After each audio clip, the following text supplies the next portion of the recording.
Hi again then guys, and welcome to another special project replica build, and this is, I have to say, probably one of my favourite replicas of the entire special project series so far. It's one of my favourite cars in the game, definitely one of my favourite classics, and a car which is actually really difficult to find specs for.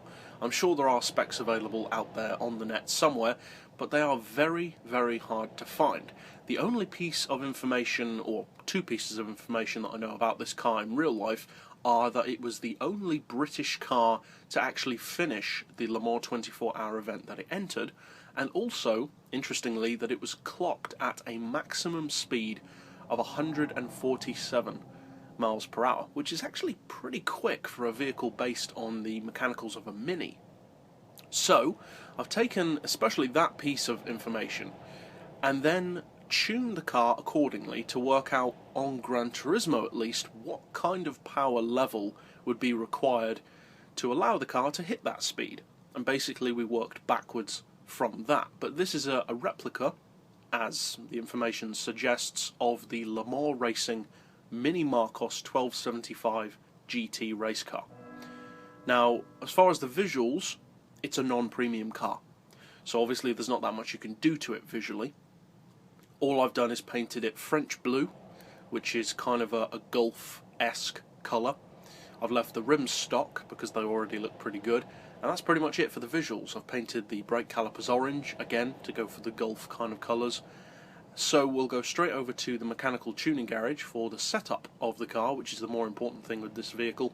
And then of course we'll take it out to none other than the Le Mans to see what it can do.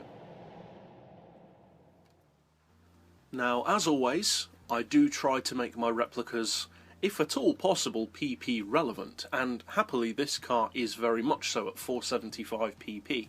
And as you can see, the amount of power required to make this car hit its real-world top speed is actually a reasonable 163 horsepower. So I'm not sure how that compares to the real car. It'd be interesting to compare it, but we've got 600 kilos on this model, which is reasonably light, not as light as it can be, and a decent amount of power.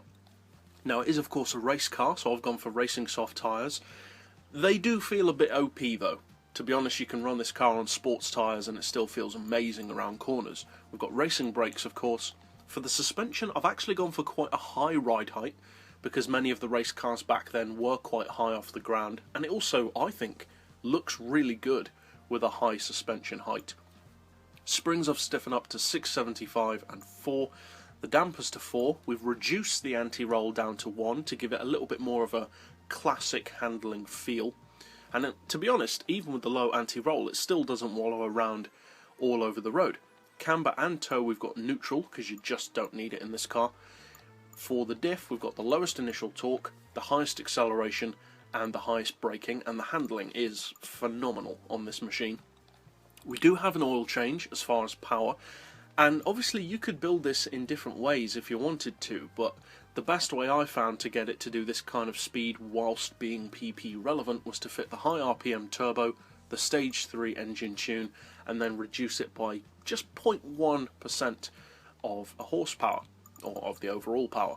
We've got the full weight loss package and an 84 kilo ballast to bring us up nicely to 600 kilos. Again, I don't know what the real weight of the race car is, so that may be wrong. And then we've put all that weight to the back of the car to actually improve the rear end balance, because often with a front wheel drive car they can actually lift the back end, not necessarily off the ground completely, but you can get some lift, and that doesn't help you. Diving into corners isn't the ideal thing. And finally, for the gearbox, we've got an auto setting of 130, then for the individual gears 3.1, 2.1, 1550, 1.2 and 950, with a final drive of 2.9.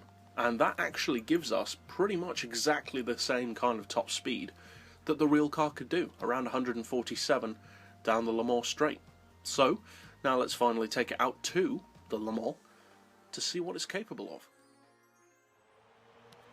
Funnily enough, one of the most ironic things for me personally about the Mini Marcos is that usually classic cars with less power tend to have okay acceleration, but don't really have the top end performance to keep up with other vehicles at their respective PP levels.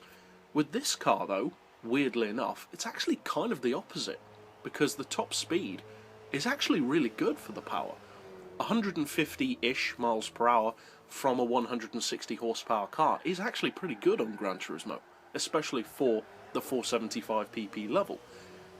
But the acceleration isn't quite as quick as I would have expected it to be for that power to weight ratio. Now, that being said, especially for a classic and at a lower PP of 475, this is a brilliant car. I wouldn't really recommend going any higher than that on PP, because it just isn't as competitive on many tracks.